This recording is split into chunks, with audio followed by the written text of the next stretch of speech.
안녕하십니까. 행복한 2월의 첫 안식일 아침 방송을 통하여 예배에 함께 하시는 여러분 모두를 예수님의 이름으로 환영합니다. 지난 한 주간도 건강하고 평안하셨습니까? 지난 안식일 주간은 미주교회협회에서 주관하여 진행한 건강 및 성서 예언 연구 세미나가 있었는데요. 정성스럽게 준비하신 강사님들과 미주 지역 여러 교회들이 준비하신 찬양과 기도에 잘 준비된 순서가 우리 모두에게 큰 감동을 주었던 한 주였습니다. 제1임교회가 가지고 있는 건강기별과 함께 또 예언기별을 다시 한번 재정비할 수 있는 축복의 시간이었는데요. 성도님들 모두 큰 유익 얻으셨으리라고 확신합니다. 1월에 건강 예언 전도회가 있었다면 이제 다가온 2월에는 성소 연구 사경회가 또 우리를 기다리고 있는데요.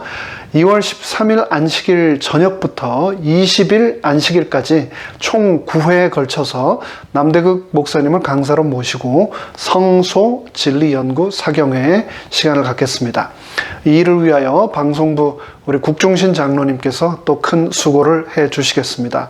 아무쪼록 우리 모든 성도님들께서도 9차례에 걸친 이 사경 연구 집회에 성실히 참석하셔서 재림교회 성소기별을 이번 기회에 다시 한번 완전히 숙지하실 뿐 아니라 이 집회를 통해서 구원에 대한 확신이 더욱 깊어지시기를 간절히 바랍니다. 오늘은 사도행전 12장 1절로 17절을 본문으로 또 사도행적 제15장 옥에서 노임장을 참고로 기도로 기적을 초대하다라는 제목으로 이 시간 성령님의 인도하심을 구하겠습니다. 말씀을 시작하기에 앞서 다 함께 머리 숙여 기도하겠습니다. 하늘에 계신 저희들의 아버지 하나님, 오늘 이 신령한 또 축복의 시간, 특별한 안식일 시간, 하나님의 말씀을 펼치고 하나님의 임재하심과 또 당신의 간절한 축복을 사모합니다. 이 시간 우리에게 친히 말씀하여 주셔서 그 말씀이 우리 영의 양식이 되고 삶의 기쁨이 되도록 이 한 시간 우리와 동행하여 주시옵소서. 모든 말씀 예수님의 이름으로 간절히 기원하옵나이다. 아멘.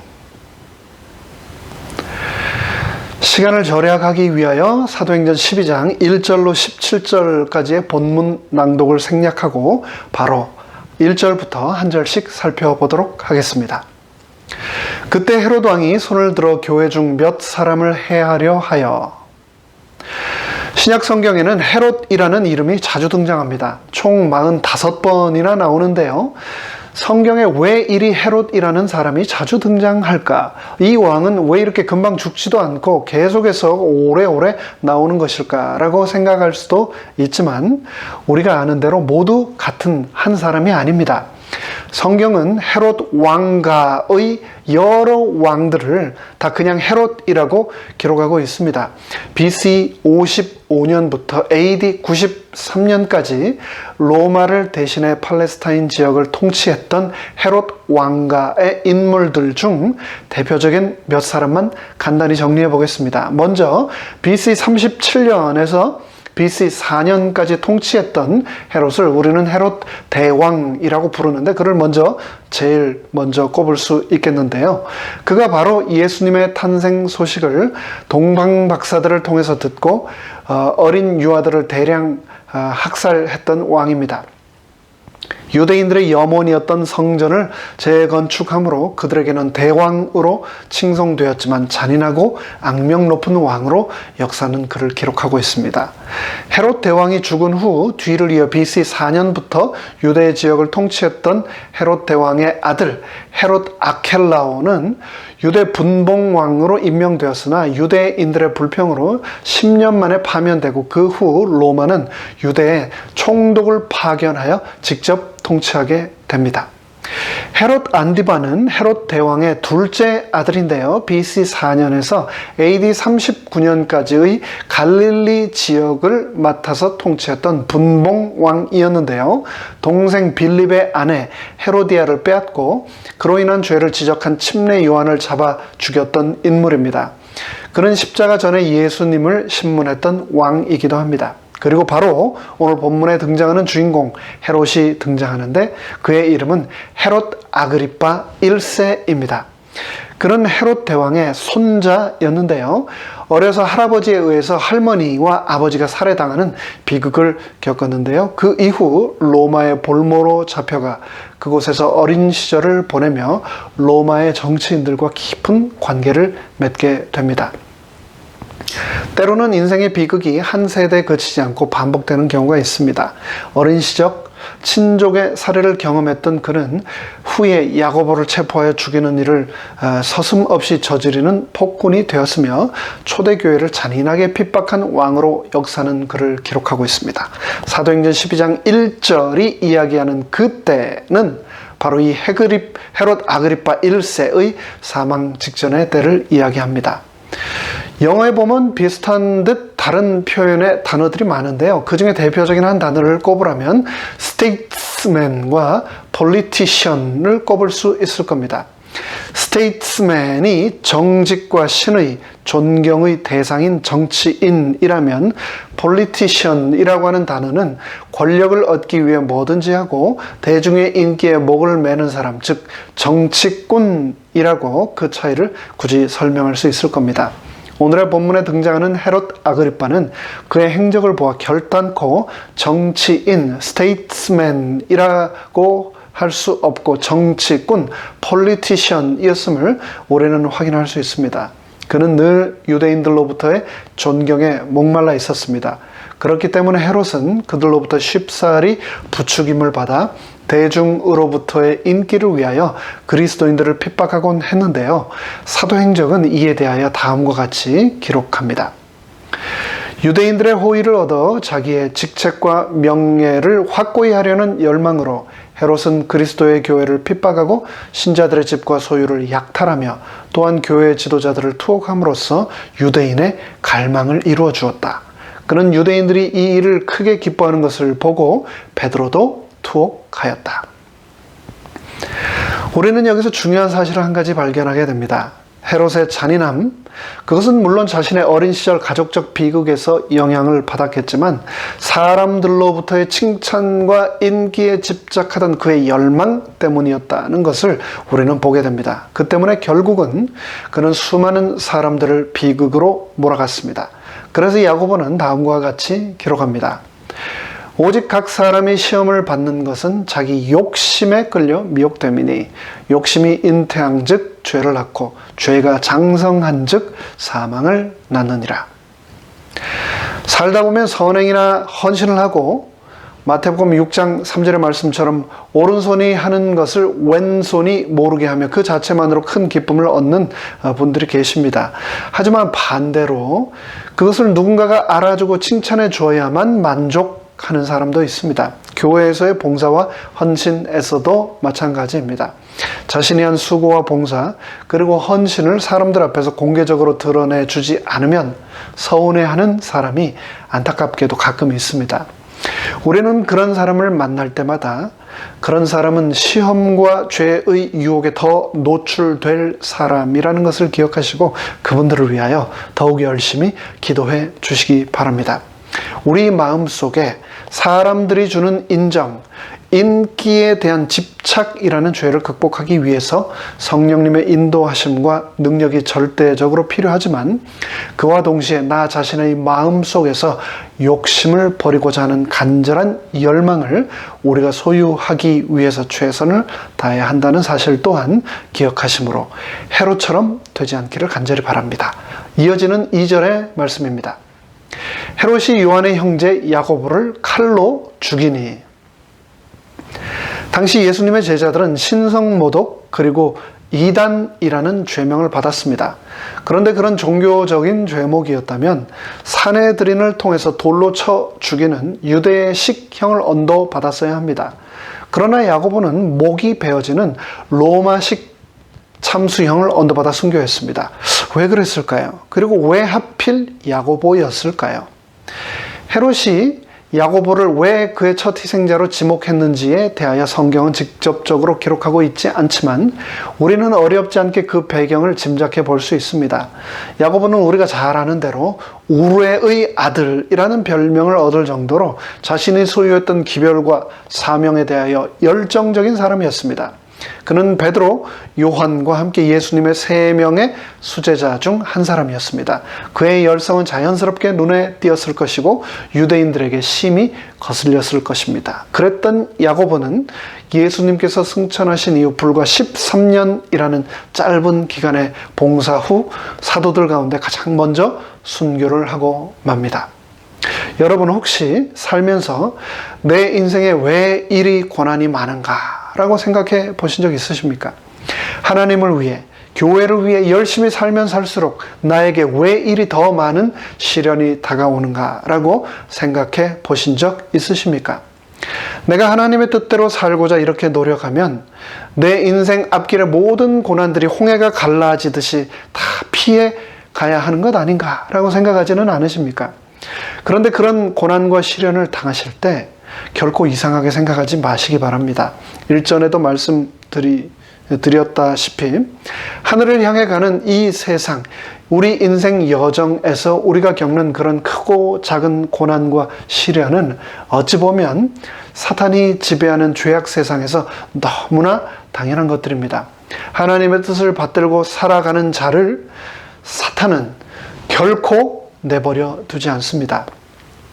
우리가 예수님을 사랑하고 그분의 사명대로 살고자 하면 할수록 사탄은 더욱 우리를 고난과 시련으로 쓰러뜨리려 한다는 것을 기억하십시오.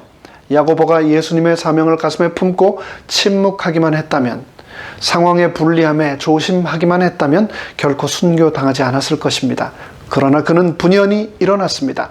담대히 예수를 그리스도라 전거했습니다. 그러자 그는 헤롯의 칼에 의해 목이 베어지는 고난을 당했습니다. 하지만 사탄은 헤롯의 권력이라는 칼로 야고보를 끝낼 수 있을 것이라고 생각했지만 우리는 그리스도인들에게 죽음이라는 것이 결코 끝이 아니라는 것을 잘 알고 있습니다. 예수님께서 이제 곧 재림하실 때 우리는 불멸의 몸을 입고 부활한 사도 야고보를 분명히 대면하게 될 것입니다. 복음을 부끄러워하지도 않고 그 복음을 전하는 것을 두려워하지도 않던 우레의 아들 Son of Thunder, 그 야고보 사도를 직접 대면하면 얼마나 감동적일까요? 제한된 컨텍스트에 의하여 소상히 알지 못하는 당시의 정황을 우리는 야고보로부터 직접 빠짐없이 자세히 듣게 될 것입니다. 우리 인생은 생각하면 생각할수록 정말 짧습니다. 게다가 이 인생이 언제 어떻게 맞춰질지 우리는 아무도 모릅니다.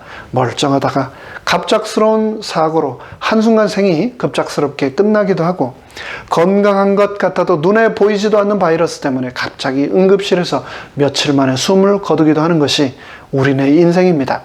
이 짧은 이 생에서의 삶을 너무 아끼지만 마시고 예수님을 위하여 우르의 아들 야고보처럼 값지고 또 멋지게 우리 모두 살 수 있게 되기를 간절히 바랍니다. 이어지는 3절 말씀입니다.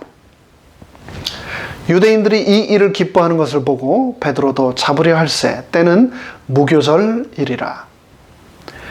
야고보를 처형한 헤롯의 행동에 유대인들은 매우 흡족했습니다. 유대인으로부터 환심을 사고자 했던 헤롯은 거기에 그치지 않고 백성들의 반응에 자신감을 얻어 베드로까지 오게 가둡니다. 제자들 가운데서 우두머리 역할을 했던 베드로를 잡으면 유대 지도자들이 자기를 더욱 지지할 것으로 생각했기 때문입니다. 여기서 우리는 전형적인 광분한 독재자의 모습을 다시 한번 발견하게 됩니다. 헤롯은 여론과 군중의 인기에 굉장히 민감한 사람이었습니다. 요즘도 대통령이나 수상 같은 정치인들이 여론조사의 결과에 민감하게 반응하는 모습을 심심치 않게 볼 수 있습니다. 그들은 취임할 때 높은 지지율 때문에 어깨가 우쭐하지만 예상치 못한 실정으로 지지율이 급락하면 금세 풀이 죽곤 합니다. 금방 있다가 언제 사라질지 모르는 인기에 일희일비하는 것이죠. 그런 모습을 바라보자면 참 안쓰럽기도 하고 동시에 안타깝기도 합니다. 세상의 인기에, 사람의 평가에 집착한 채 살아간다면 그들처럼 우리도 자유롭지 못하게 됩니다. 그렇기 때문에 우리는 선택해야 합니다. 사람들이 주는 인기를 선택할 것인가, 아니면 하나님의 인정을 선택할 것인가.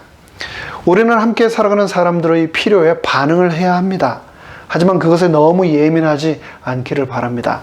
사람들의 평가에 급급하다가 자유와 진리와 또 생명이신 예수님을 잃어버리게 된다면 그보다 더 안타까운 일이 어디 있겠습니까? 우리 생각과 마음속에 늘 하나님이 최우선이 되시기를 간절히 바랍니다. 이어지는 4절 말씀입니다. 베드로를 잡음에 옥에 가두어 군사 넷씩인 네 패에게 맡겨 지키고 유월절 후에 백성 앞에 끌어내고자 하더라. 작년에 저희 큰아이 운전면허 시험을 위해서 집 근처에 DMV를 갔었습니다. 그런데 DMV 바로 옆에 철조망으로 둘러싸여 있고 높은 경비 초소가 코너마다 있는 큰 시설이 있어서 나중에 구글맵으로 검색을 해봤더니 교도소였습니다. 주변이 삭막하기도 했지만 그 외관만으로도 마음이 움츠러드는 그런 곳이었습니다. 제가 목회를 하면서 만난 몇몇 분들이 개인적인 사연들이 있으셔서 그런 곳에 수용되시기도 했습니다. 아무리 인권을 중요하게 생각하는 미국이라 할지라도 그런 곳에서 지낸다는 것이 결코 쉬운 일이 아닐 것이라는 것을 우리는 어렵지 않게 짐작할 수 있습니다. 4절에서 베드로는 하루아침에 갑자기 헤롯에 의해 전격적으로 체포되었습니다. 얼마나 놀랐을까요? 그런데 그의 감옥 투옥은 이번이 처음이 아니었습니다. 사도행전 4장 3절에서 처음으로, 그리고 5장 18절에서도 투옥되었었죠. 그리고 오늘 본문 12장 4절에서 세 번째로 그는 투옥됩니다. 매번 투옥되었을 때마다 기적적인 방법으로 탈옥을 해왔던 전과 때문에 이번에도 삼엄한 경계가 주어졌습니다. 군사 넷씩인 네 패가 베드로에게 맡겨졌다라고 했으니 총 16명의 군인들이 사교대로 베드로를 돌아가면서 경비한 것인데요. 6절에 보면 2명은 베드로와 함께 쇠사슬을 차고 감방 안에서 그를 지키고 나머지 2명은 겹겹으로 잠겨있던 감옥문 밖에서 그들을 지켰습니다. 그렇게 감옥에 잡아둔 베드로를 유월절 명절 후에 백성들 앞에 끌어내고자 했던 헤롯의 의도를 우리는 분명히 알 수는 없습니다. 하지만 일전에 예수님을 공개 재판에 붙이고 그래서 사형에 넘겼던 것처럼 베드로도 유대인들에게 기쁨을 주고 그래서 자신의 인기와 정치적 기반을 확고히 하기 위해서 베드로를 선전용으로 이용하려고 했음은 분명합니다. 그렇게 투옥된 베드로가 야고보처럼 죽게 된다면 미처 충분히 뿌리내지 못했던 초대교회는 지도자를 잃고 뿔뿔이 흩어지게 될 위기를 겪게 될 것이었습니다. 그런 위기 가운데서 예루살렘 교회는 어떠해야 했을까요? 이어지는 5절의 말씀입니다. 이에 베드로는 옥에 갇혔고 교회는 그를 위하여 간절히 하나님께 빌더라. 그런 위기의 상황에서 교회는 하나 되어 간절히 하나님께 기도했습니다. 위기가 그들을 다시 하나로 묶은 것입니다.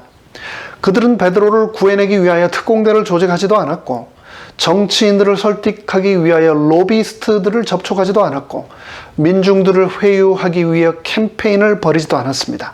그들은 세상적인 모든 방법들을 내려놓고 오로지 피난처이신 하나님께만 간절히 매달렸습니다. 그들은 물리적인 힘에 의지하지 않고 하나님의 능력에만 온전히 의지했습니다. 여기서 간절히라는 헬라어 원어는 ektenos인데요. 뜨겁게 그리고 열렬히 기도했다는 말입니다. 이 말을 또 킹 제임스 버전에서는 without ceasing, 즉 쉬지 않고 라고 번역했습니다. 마치 겟세마네 동산에서 예수님께서 기도 드리셨던 것처럼 그들은 뜨겁게 그리고 또 열렬히 쉬지 않고 간절히 기도하였던 겁니다. 그러자 놀라운 일이 일어났습니다. 이어지는 6절 말씀입니다. 헤롯이 잡아내려고 하는 그 전날 밤에 베드로가 두 군사 틈에서 두 쇠사슬에 매여 누워 자는데 파수꾼들이 문 밖에서 옥을 지키더니, 군사 틈에서 쇠사슬에 매인 채 누워 잠들어 있는 베드로의 모습을 머릿속으로 그려보시기 바랍니다. 너무나 처량하고 안쓰럽습니다. 한 번도 또 두 번도 아니고 세 번씩이나, 게다가 이번에는 자신의 양쪽에 자신과 함께 얽어맨 채 쇠사슬을 묶고 있는 군인들이 있었고 그 밖으로는 겹겹이 보초가 서 있었으니 그 마음이 얼마나 무거웠을까요? 세상에서의 모든 희망의 기회가 완전히 차단되었던 그곳에서 베드로의 마음은 어땠을까요? 그럼에도 불구하고 놀랍게 베드로는 그곳에서, 그런 상황에서 단잠을 잡니다. 저는 다른 사람들에 비해 운동이나 또 취미 활동으로 건강 관리를 탁월하게 잘하는 그런 사람이 아닙니다. 그럼에도 불구하고 제가 이렇게 일상을 영위해 나갈 수 있는 이유는 그나마 잠을 잘 자기 때문이다 라고 생각을 합니다. 잠자리가 바뀌어도 잠자는데 별다른 어려움을 겪어보지 않았고요. 또 여태까지 살면서 잠이 잘 오지 않아서 힘들어해 본 적도 없습니다. 근데 근래에 잠을 잘 자지 못해서 힘들었던 적이 한 번 있습니다. 지난 수십 년간 거의 체중의 변화가 없었는데 잠을 그렇게 자지 못하자 순식간에 25파운드 정도가 빠졌습니다. 새벽 1시, 2시에 잠에서 깨어 다시 잠들지 못해서 몇 시간씩 깜깜한 동네를 혼자 걷기도 했습니다. 그 경험을 통해서 잠을 못 잔다는 것이 얼마나 큰 고통인지를 알게 되었고, 불면으로 시달리는 분들의 고충도 비로소 이해하게 되었습니다. 불면에는 의학적인 원인과 함께 여러 가지 이유가 있겠지만, 그때 제 개인적인 경험으로는 제가 그렇게 잠을 자지 못했던 것은 하나님을 온전히 신뢰하지 못하고 모든 것을 그분께 온전히 맡기지 않음으로 인한 것이었다는 것을 저는 깨닫게 되었습니다. 시편에서는 다음과 같이 말씀했습니다. 그러므로 여호와께서 그 사랑하시는 자에게 잠을 주시는도다. 사울에 쫓기면서도 광야 한가운데 동굴 바닥에서도 단잠을 잘 수 있었던 다윗. 그런 생명의 위협 가운데서도 하나님을 온전히 신뢰함으로 달게 잘 수 있었습니다. 갈릴리 바다 폭풍 한가운데서 뱃 머리에서 곤히 주무셨던 예수님. 그분께서도 하늘 아버지를 온전히 의지하심으로 제 아무리 심한 광풍일지라도 그분의 쉼과 평안을 막을 수 없었습니다. 너무나 당연하게 생각했던 잠이라는 축복, 그것을 하나님을 온전히 신뢰하지 못함으로 잃었고, 그래서 저는 힘든 시간을 보냈던 거죠. 우리가 세상을 살아가면서 너무나 쉽게 그리고 너무나 자주 범하게 되는 실수, 그것은 바로 하나님께서 내 옆에서 나를 언제나 지키신다, 그분께서는 언제나 나와 함께 하신다는 것을 망각하는 것인데요. 그런 치명적인 실수를 우리 모두 절대 하지 않게 되시기를 간절히 바랍니다. 그렇게 하나님을 향한 온전한 신뢰와 믿음을 가지고 단잠을 자고 있던 베드로에게 그날 밤 누군가가 찾아옵니다. 이어지는 7절 말씀입니다.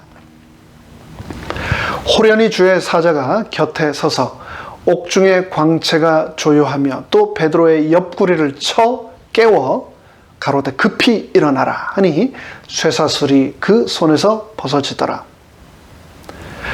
예수님의 초림을 알리기 위해 이 땅에 임했던 천사들로 인해 그곳에 주의 영광이 두루 비쳤던 것처럼, 또 다시 임한 천사의 임재로 하늘의 영광의 광채가 어두운 감옥을 환하게 밝혔습니다.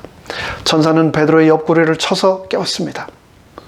천사는 왜 베드로의 이름을 부르거나 아니면 살살 흔들어 깨우지 않고 옆구리를 쳐가며 다른 말로 때려가면서 깨웠을까요? 아마도 그만큼 베드로가 깊은 잠에 빠져 있었던 것 같습니다. 그렇게 베드로를 깨운 천사는 그에게 급히 일어나라고 명했습니다. 천사의 명이 임하자 즉시 베드로의 손과 발을 메고 있던 쇠 사슬들이 벗겨졌습니다. 이어지는 8절부터의 말씀입니다. 천사가 가로되 띠를 띠고 신을 들매라 하거늘 베드로가 그대로 하니 천사가 또 가로되 겉옷을 입고 따라오라 한대 베드로가 나와서 따라갈새 천사야 하는 것이 참인 줄 알지 못하고 환상을 보는가 하니라. 이에 첫째와 둘째 파수꾼을 지나 성으로 통한 쇠 문에 이르니 문이 저절로 열리는지라. 나와 한 거리를 지나며 천사가 곧 떠나더라.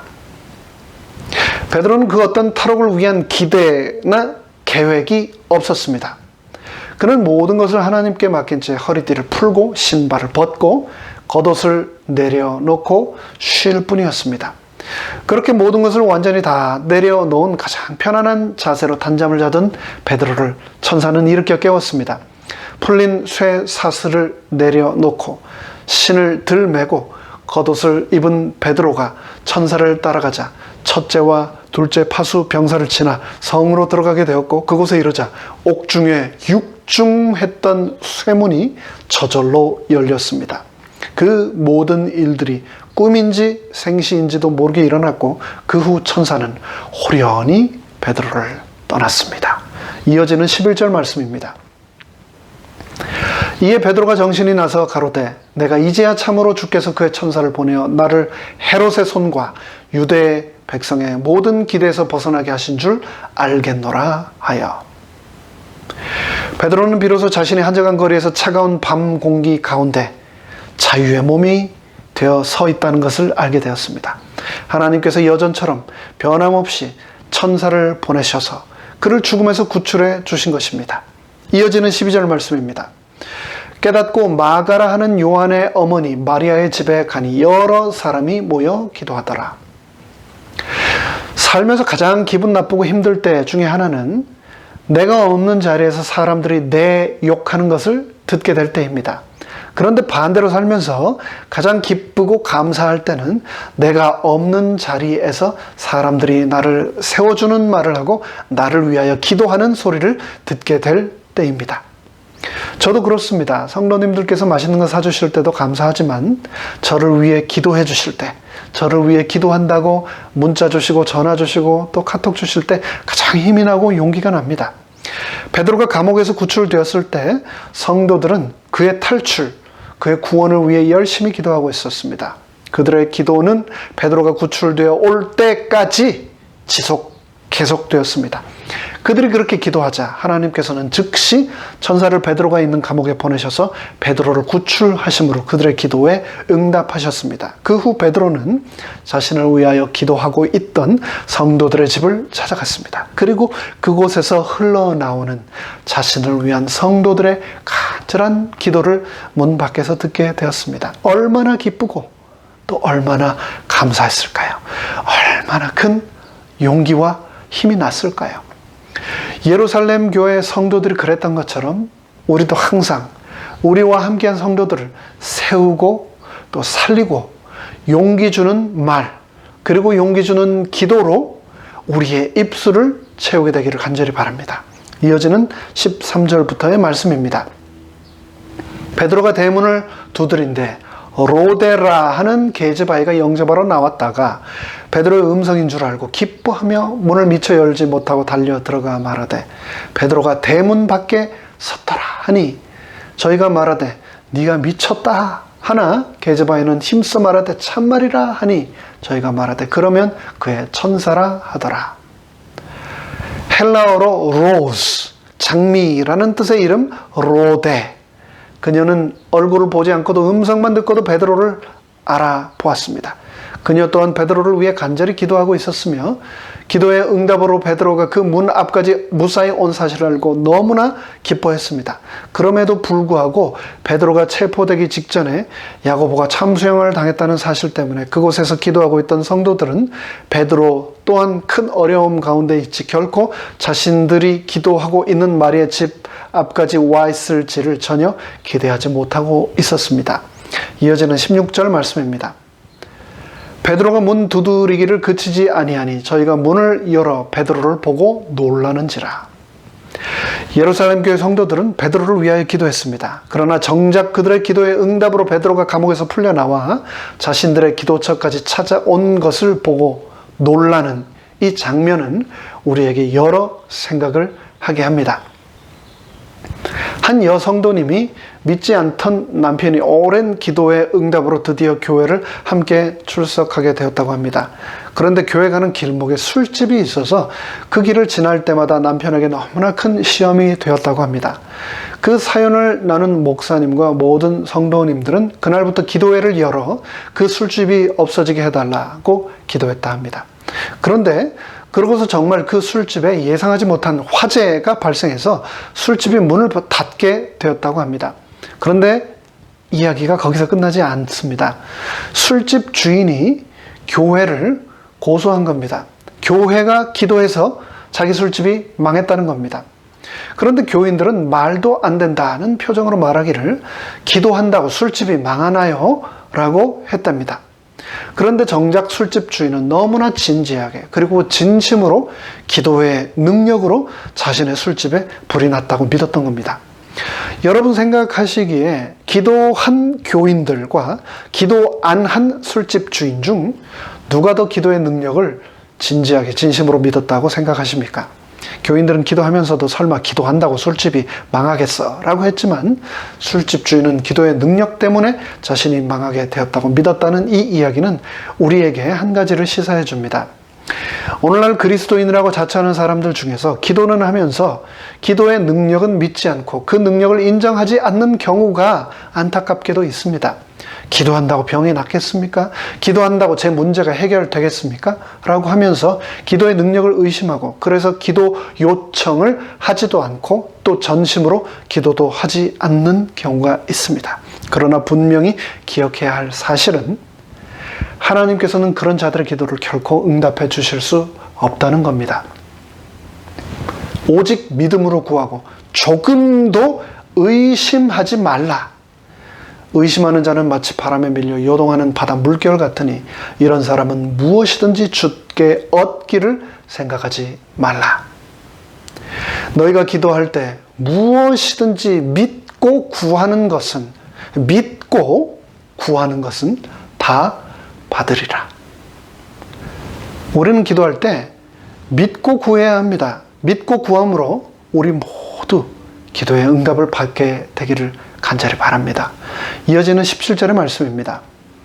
베드로가 저에게 손짓하여 종용하게 하고 주께서 자기를 이끌어 옥에서 나오게 하던 일을 말하고 또 야고보와 형제들에게 이 말을 전하라 하고 떠나 다른 곳으로 가니라. 베드로의 출현으로 사람들은 기쁨과 놀라움으로 흥분했습니다.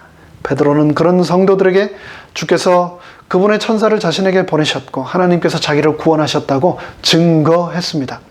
자신을 위하여 기도했던 성도들에게 그 밤에 있었던 모든 기적을 소상히 간증했습니다.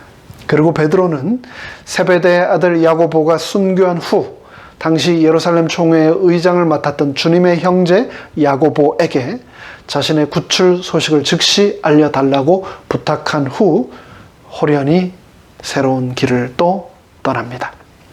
이제 말씀을 마무리하겠습니다. 인생의 고난과 교회를 향한 시련은 시대마다 모양을 달리하며 우리에게 다가옵니다.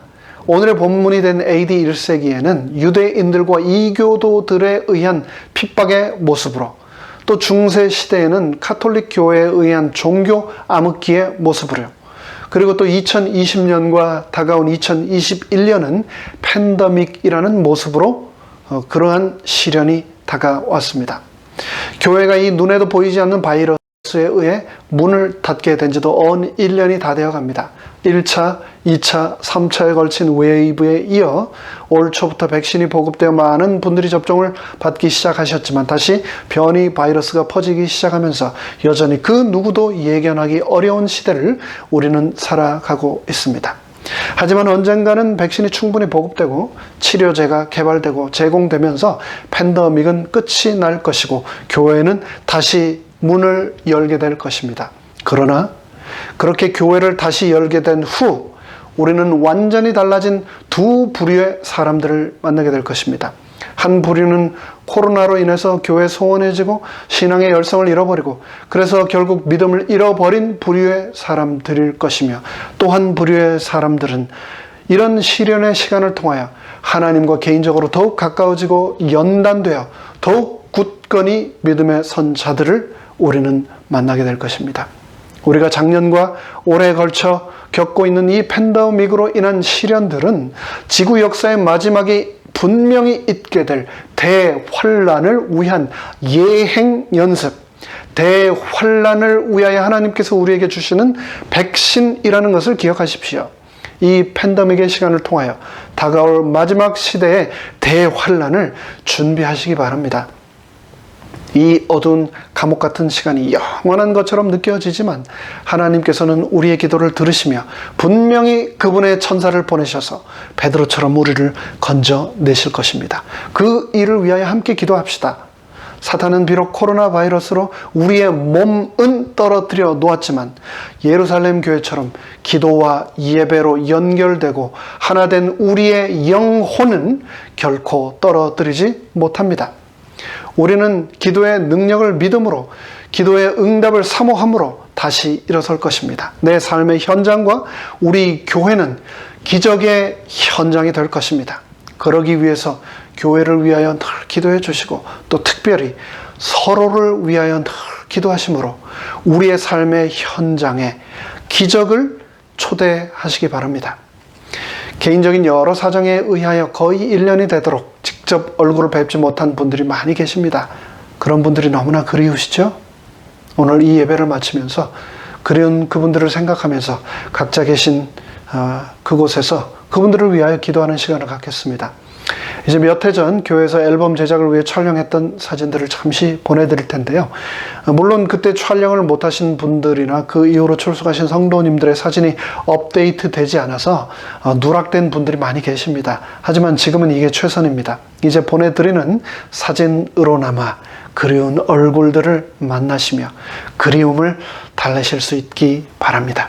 영상을 보면서 그분들을 위하여 다 함께 간절히 기도하겠습니다.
하늘에 계신 하나님 아버지, 그 옛날 사랑하는 사도 베드로가 감옥에 갇히자 한 마음으로 예루살렘 교회가 그를 위하여 기도하였던 것처럼 우리도 교회와 함께한 성도들을 위하여 기도하게 하여 주시옵소서.